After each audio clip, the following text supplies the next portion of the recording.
En Sin Distancia nos acercamos ahora a filología. Vamos a hablar de un recurso que podemos apreciar muchas veces en el relato literario, el viaje a través del tiempo. Un recurso que en la ficción siempre ha tenido mucho eco, una inquietud que en literatura ha hecho despertar la imaginación.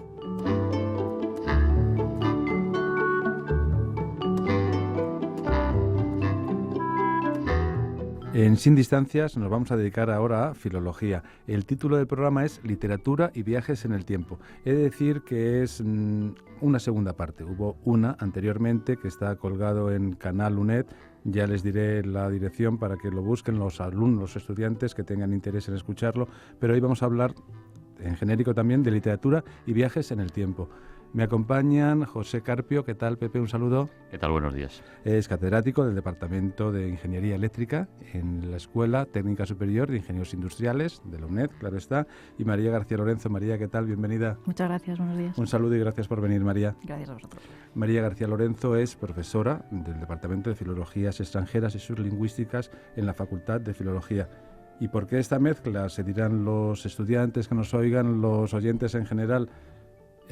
Ciencia y literatura. Bueno, pues yo creo que va a estar claro a lo largo del recorrido que vamos a hacer en radio y no hay que establecer ninguna separación de momento, para nada. Para nada. Literatura y viajes en el tiempo. El título ya es atractivo. Es muy atractivo, efectivamente. Por eso es la segunda parte que hacemos sobre este tema, porque la primera se nos quedó un poquito corta por problemas de tiempo, precisamente. Entonces queríamos retomar un poco las ideas que expusimos allí y también pues proponer nuevas lecturas. Si alguno se quedó con ganas de seguir explorando este terreno tan apasionante, pues ojalá los títulos que mencionemos hoy les sirvan para continuar recorriendo esos viajes en el tiempo en la literatura.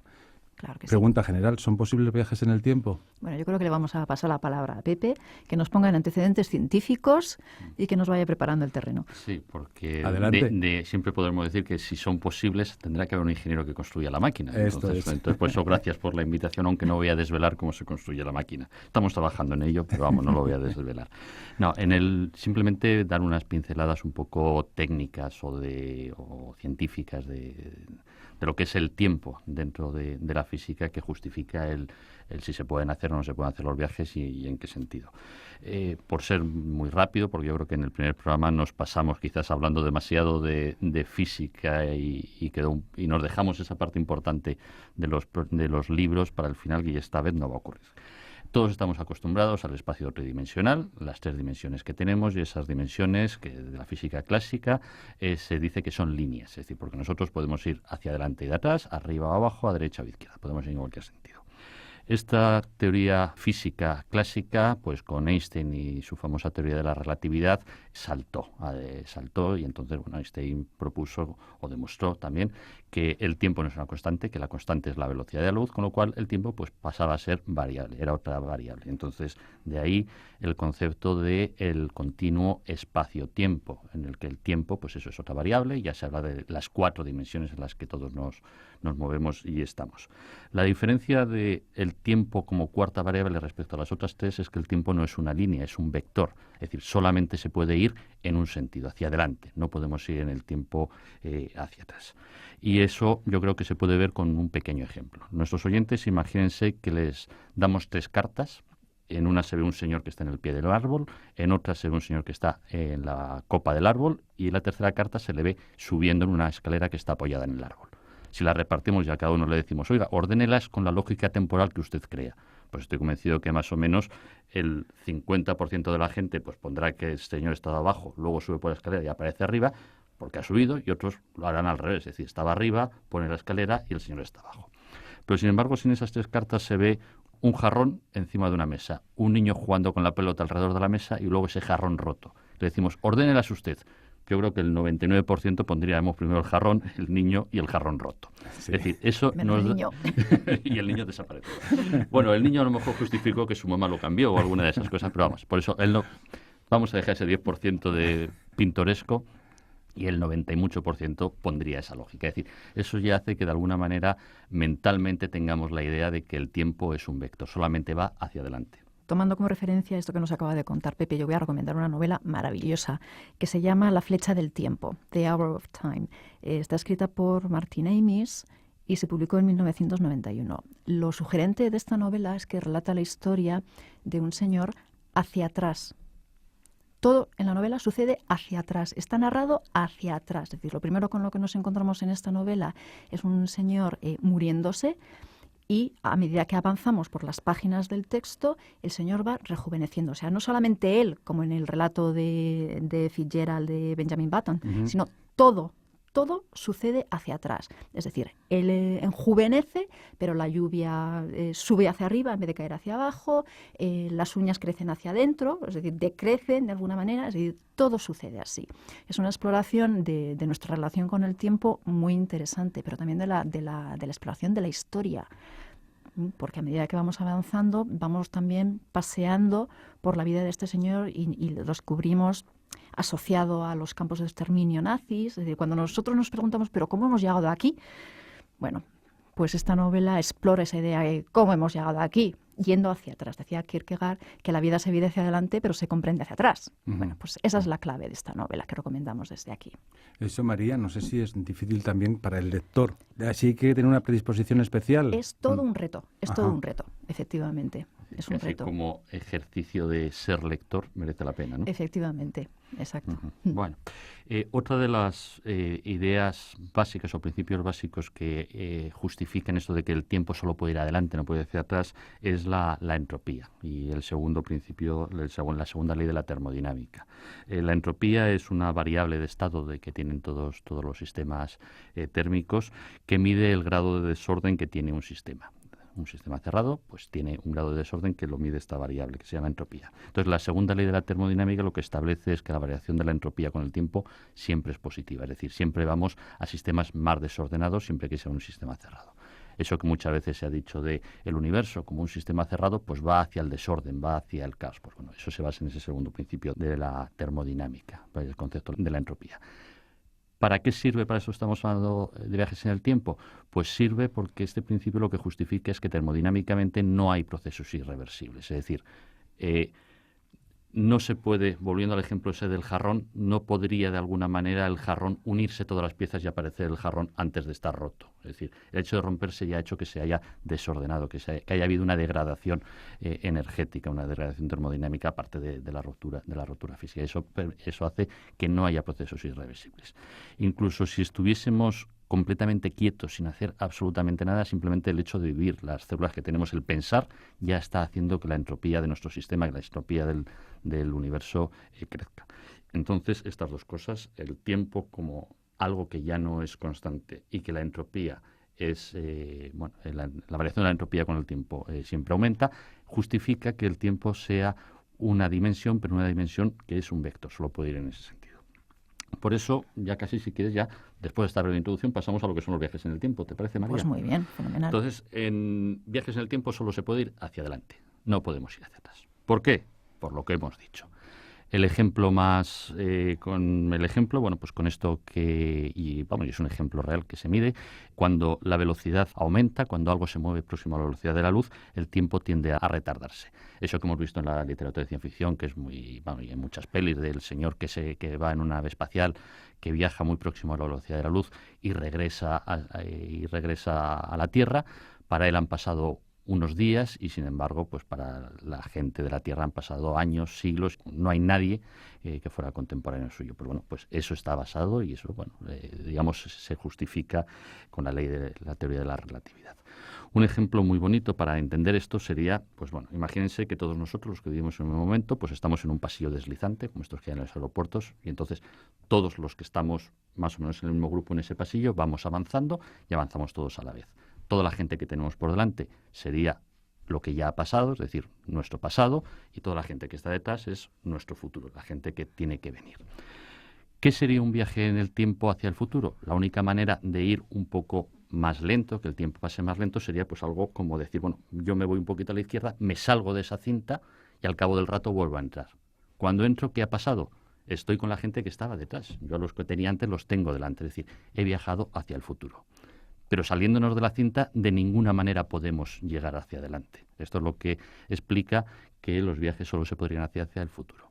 Pero todo tiene su contrapartida. Entonces, hubo un matemático de origen austriaco y norteamericano, Gödel, que dijo, bueno, pues vamos a ver cómo se resuelve esta paradoja de ir al pasado. Dijo, bueno, pues hablamos de una cinta, digamos, longitudinal, pero ¿por qué no pensar que el tiempo es circular? Es decir, que todos estamos de alguna manera en ese pasillo, en vez de ser lineal, es circular.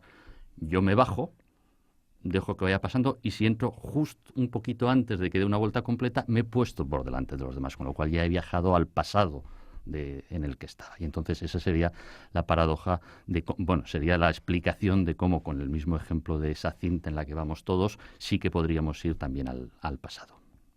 La verdad que lo explica de una manera tan gráfica, sí, ¿verdad? Sí, efectivamente.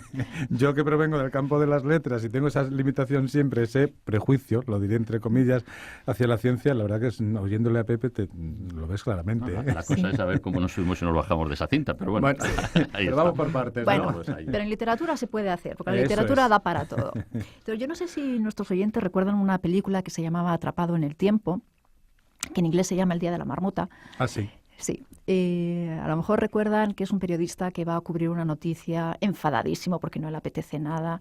Y entonces, el universo, no se sabe muy bien qué, le pone como castigo vivir el mismo día repetidamente.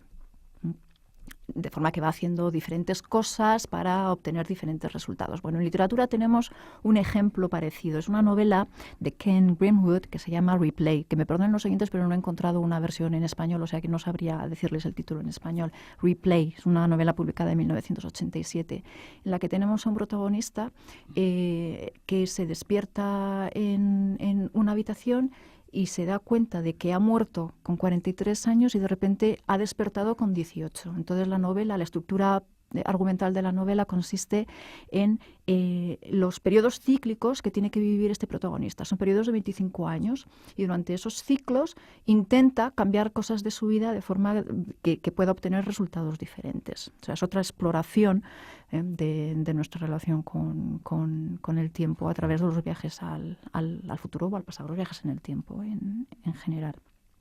Y bueno, la literatura ha explorado todas las variantes posibles. Posibles no físicamente, porque ya nos dice Pepe que científicamente solamente podría haber una dirección, pero sí todo lo que se nos ocurre. Tenemos que tener en cuenta que los viajes en el tiempo nos dan nos da la oportunidad de arreglar algo del pasado, nos dan la oportunidad de conocer el futuro por si acaso, que el número de lotería va a tocar el próximo 22 de diciembre, ese tipo de cosas. Es decir, excita mucho nuestra imaginación. Pero es cierto que siempre me imagino cuando se han abordado esas fantasías, diríamos, o investigaciones literaria, siempre ha sido con una base científica, como ha comentado Pepe, ¿no? Bueno, tenemos de todo. Tenemos que tener en cuenta que los primeros viajes en el tiempo literario son del siglo XIX, es decir, anteriores a ese punto de partida que nos ha contado Pepe. La idea de los viajes en el tiempo literarios surgen después de la Revolución Industrial, en pleno capitalismo, cuando la idea del tiempo, es decir, producir mucho en el menor tiempo posible, era muy importante, y donde también la idea del viaje en el periodo colonial era también importante porque nos permitía estar en contacto con otras personas, con otros productos. Entonces, si explorábamos el espacio, ¿por qué no explorar el tiempo? Es decir, de alguna manera surgen en ese contexto, y no podemos despreciarlo. Pero es anterior a esas formulaciones científicas que nos ha contado Pepe. O sea que base científica, rebatida después, sí. Sí. Claro, pero que la inquietud venía de lejos. Sí. Me imagino que lo que dices tú, la revolución industrial, y que te planteas otro tipo de cosas de la persona. Sí, yo creo que yendo así, ahora estoy recordando, yendo hacia atrás en la mística y todo, hay cuentos, historias de ermitaños que se fueron al monte y aparecieron 200 años después. Y ahí está, y algunos los tenemos aquí. Es decir, que esa idea de alguna manera de moverte en el tiempo y que el tiempo no es el mismo para todos está en la cultura popular, digamos. Esto. Pero bueno, con eso que hablabas, yo haría como una especie de 3 grandes bloques dentro de lo que es la literatura y los tipos de viajes en el tiempo. En estos viajes por el tiempo, si se pudiese volver al pasado, es decir, si hubiese una especie de universo circular, como decía Dango del Paso, para quitar esa paradoja del tiempo como un vector, del tiempo hacia adelante, lineal, están los coherentes. El principio de coherencia te dice que tú no puedes viajar al pasado si no has estado en el pasado. Es decir, no podríamos ir a un pasado tan lejano que no hubiésemos estado, porque entonces la primera vez que ocurrió no estábamos allí. Entonces ese es el principio de coherencia. Y eso lo que te lleva es a que no se puede modificar nada. Es decir, tú podrías casi ir a verte a ti mismo y poco más. Y poco más. En eso hay dos novelas que a mí me gustan bastante. Una se llama Universo monolítico, de Robert Sawyer, que se publicó en un pequeño cuento que ganó el premio de relatos breves de ciencia ficción de la Politécnica de Cataluña en el 98, y al año siguiente lo sacó como un libro que se llamaba Flash Forward. Y lo que te dice es que el tiempo es totalmente fijo, es decir, que es un determinismo absoluto. Hagamos lo que digamos, ya está todo bien. Entonces el ejemplo que ponía, y de ahí lo de universo monolítico, es si quitamos una dimensión y pensamos que nosotros en dos dimensiones, es decir, que nos movemos en un mapa y toda nuestra vida son siendo los movimientos en el mapa, el tiempo sería pues como la tercera división, es decir, un mapa al instante siguiente sería otro mapa, y entonces nuestra vida sería un poco el hilo que en ese bloque de mapas, que ya es tridimensional, iría haciendo por dónde vamos pasando, por ese punto. Entonces, en la novela esta hay un experimento científico, no se sabe, algo falla que hace que toda la humanidad se quede como dormida durante un minuto, un par de minutos, y descubren que todo el mundo ha visto lo que va a ocurrir en 6 meses. Entonces hay desde la persona que se ha visto en la playa estupendamente y dice, ¡jo, qué bien voy a estar!, hasta los que se han visto en situaciones que no eran muy complicadas, hasta los que no han visto nada, con lo cual no saben si es que o se han muerto o estaban dormidos. Entonces la lucha de los protagonistas para intentar para rebelarse contra ese futuro, pues es un poco la trama, y llega pues a que no nos podemos ir. Entonces eso, el universo es algo monolítico, que hagamos lo que hagamos, podemos movernos un poquito, pero el destino de todos nosotros y del universo en sí está totalmente cerrado. Y la otra es una novela también que a María y a mí nos gusta mucho, que es La mujer del viajero en el tiempo, de Audrey Niffenegger. Más o menos se pronuncia así, creo. Niffenegger, más o menos. Tiene un nombre raro, pero bueno, ya hemos hablado de ella, que es pues una persona por, digamos... una condición genética. Tiene la posibilidad de viajar en el tiempo, pero no a voluntad, sino que de repente aparece en el pasado y comparte con él mismo, y luego pues regresa al tiempo siempre de partida. Y entonces pues es entre comillas, la pobre mujer que tiene que recibir al marido, que a veces le llega hecho polvo y otras veces no, pero es ese sentido del determinismo, de que lo que tenemos que hacer es imposible cambiar lo que vamos a hacer porque estamos condenados a repetirlo. Y esa sí que es una novela también muy, muy bonita. Sí, muy recomendable. Hay una película, a lo mejor les suena por ello. Se hizo una película más relativamente hace poco, sí. pero yo la vi y como casi todas las películas recomiendo el libro. Es claro. Infinitamente mejor, sin ninguna duda. Yo en este punto querría recomendar una novela de Stephen King del año 2011 que se llama 22/11/63. Seguro que la fecha les suena. Es el día en que mataron a John Fitzgerald Kennedy. Ajá. En Dallas. Esta novela desafía un poco lo que nos ha contado Pepe. Es acerca de un hombre que consigue, por medios muy peregrinos, viajar al pasado y tiene la posibilidad de vivir en el pasado hasta que llega el 22 de noviembre del 63 y tiene la posibilidad de detener el asesinato de Kennedy. A mí esta novela me gusta, a pesar de que sí que da la posibilidad de viajar en el pasado y modificar lo que ya ha sucedido. Me gusta porque pone reglas muy precisas desde el principio. Desde el mismo momento sabemos con qué reglas se está moviendo este señor para poder viajar a 1958, vivir en ese pasado hasta poder evitar el asesinato y lo que sucede a continuación. Es decir, siempre que él viaja al pasado, solamente está fuera 2 minutos. Aunque haya estado fuera 5 años, siempre retorna 2 minutos después. Puede traerse lo que quiera. Hay una serie de reglas que ya están determinadas desde el principio, que son cosas que no siempre sabemos en las historias de viajes en el tiempo. Y aquí tenemos que decir que escribir algo sobre viajes en el tiempo tiene que ser muy difícil porque hay que tener muchísimo cuidado con las paradojas, con las incoherencias, con cómo se afecta el futuro, si va a afectar el futuro, etcétera. Por eso recomiendo yo esta Y cuando esta es un novela. caso además histórico y trascendental en la historia de Estados Unidos, mundial diría, como ¿no? El asesinato de Kennedy, yo creo que hay que ir con más calma aún, ¿no? Efectivamente, porque además solemos pensar, qué bien, vamos a detener el asesinato de Kennedy o vamos a impedir, qué sé yo, el holocausto. Pero claro, luego no sabemos qué se puede desencadenar. Por eso, aunque he destripado lo del asesinato de Kennedy, sí que me gustaría que leyera la novela para saber qué sucede después y si vale la pena. cambiar el pasado, en el caso de que se pudiera. Claro, es otra posibilidad, ¿no? Estamos hablando siempre como de modo positivo, de que queremos cambiar lo que conocemos que ha sido negativo, pero el determinismo un poco que decías tú, Pepe, ¿no? No sabemos lo que nos puede traer el futuro. Pues esto que acabáis de comentar da pie, digamos, para lo que yo considero como yo y mucha gente considera como el siguiente bloque de historias que tienen que ver con el tiempo, que son las historias alternativas. Es decir, hemos ido al pasado, no se sabe cómo, podemos detener el asesinato de Kennedy. ¿Qué pasa? ¿Se modifica nuestro futuro? Pues hay algunas, como todas estas de Regreso al Futuro, las películas aquellas de Regreso al Futuro en las que se modificaba el futuro, y hay otras muchas. Pero también está la teoría de los universos paralelos. Es decir, hay momentos en los que esas paradojas darían lugar a dos universos. En un universo que es del que venimos nosotros, a Kennedy se lo cargan y ahí estamos nosotros y volvemos, pero en ese momento la paradoja hace que aparezca un segundo universo en el cual este señor seguro que logra salvar a Kennedy, y entonces, pues bueno, a partir de ahí sigue la vida en el universo con Kennedy ha muerto, y entonces seguramente toda la historia cambia. Entonces son dos universos paralelos. Esto tiene el problema de, ¿qué sucesos desencadenan o permiten esa ramificación? Si casi cualquier cosa que hagamos va haciendo, al final tendríamos infinitos universos paralelos. Entonces, si haces un viaje en el pasado, ¿a cuál de todos esos universos paralelos puedes ir? ¿O solamente al pasado del que tú vienes? Pero el día que regreses al futuro, ¿cómo tienes el ancla para saber que regresas a tu futuro y no a otro futuro alternativo en el que ha pasado algo distinto? Entonces, de ahí hay un montón de novelas.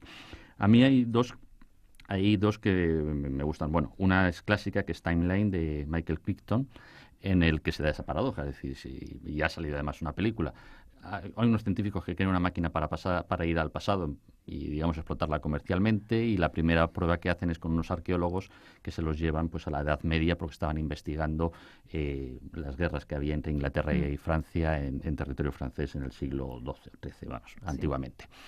En las excavaciones se encuentran las gafas del director del proyecto, con lo cual no tenía sentido unas gafas del siglo XX bifocales aparecer allí. Entonces, pues esto es una de esas paradojas. Es decir, en algún momento tuvo que pasar esa historia por primera vez y no estaba ese científico. Es decir, a ese pasado que fue debía estar y él no estaba. Es decir, entonces ahí podrían haberse hecho dos universos.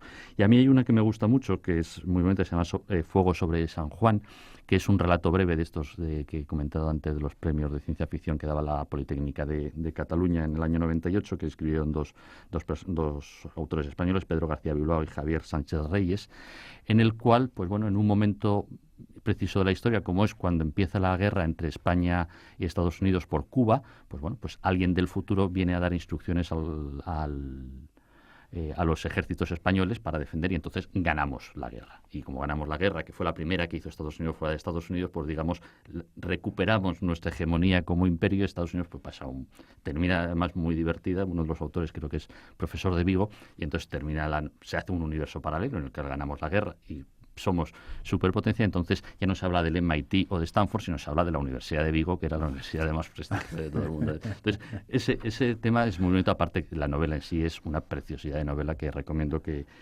se lea. Uh-huh. Sí, yo por supuesto voy a recomendar a Ray Bradbury, el gran Ray Bradbury, que junto a Asimov yo creo que es los dos grandes nombres de la ciencia ficción. Tiene un relato muy cortito que se llama Ruido de trueno, The Sound of Thunder, y introduce la idea del turismo en el tiempo.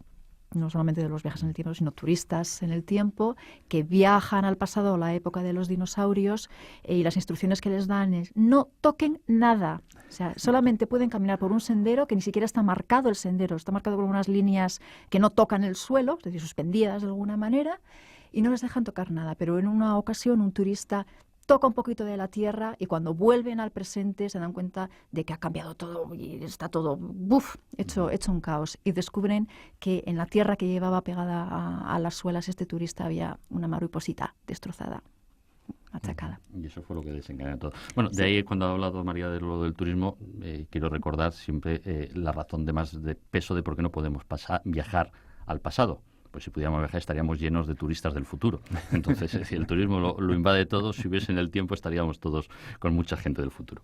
Pero bueno, y el último bloque sería un poco casi las novelas que se inventan algo que te hace saltar todo esto por los aires y entonces pues te permiten casi cualquier cosa. Entonces a mí una que me gusta mucho es la saga Hyperion, que son 2 novelas, Hyperion y la caída de Hyperion, de Dan Simmons, que es uno de los autores actuales de ciencia ficción más importantes, en el cual, pues bueno, pues digamos el fin de la humanidad viene del futuro. Hay algo del futuro que viene para acabar con todo el universo, con todo lo conocido. Y entonces, ¿cómo viene del futuro? Bueno, pues inventa una cosa que son las mareas antientrópicas. Entonces, hay un planeta donde existen unos campos de mareas antientrópicas que permite que una parte de ese planeta, donde hay una especie de santuario, esté viajando desde el futuro hacia hasta nuestro tiempo, y ahí viene el fin del mundo. Entonces, pues como los protagonistas intentan entender qué es lo que está pasando y van peregrinando a ese planeta.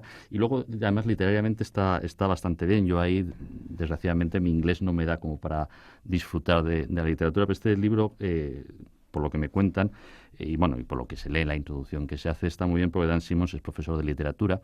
Entonces, en ese viaje que van a este planeta, todos los protagonistas, que son 7 o 8 personas, cada uno va contando su historia, es un poco como los cuentos de Canterbury. En el viaje cada uno va contando. Entonces, ahí pues desde un político, un religioso, un policía, entonces cada uno va contando su historia, y entonces está escrito utilizando el género literario de ese. Entonces, para los que sepan inglés, que se les diría que lean Hyperion y la caída de Hyperion en inglés, que merece la pena, incluso como novela de ciencia ficción y estos temas del tiempo, pero sobre todo como ejercicio literario de estilos literarios ingleses. Gracias por hacerme el trabajo. Esto, no sé si decir, y esto va a caer en el examen. María, Pepe, pues muchas gracias, un placer, como siempre que os acercáis aquí. Yo creo que habrá más ediciones de estos programas porque os veo fuertes, os veo con ánimo, y bueno, yo os seguiré llamando. Y seguimos leyendo, con lo cual siempre vamos a seguir aportando. Eso es lo bueno, eso es lo bueno. Tengo que despedir aquí el programa. Gracias, José Carpio, que es catedrático del Departamento de Ingeniería Eléctrica en la Escuela Técnica Superior de Ingenieros Industriales de la UNED, claro está, y María García Lorenzo, profesora en el Departamento de Filologías Extranjeras y sus Lingüísticas de la Facultad de Filología de la UNED. No os digo nada, hasta pronto, cuando queráis, los micrófonos están abiertos. Hasta la siguiente. Hasta la próxima.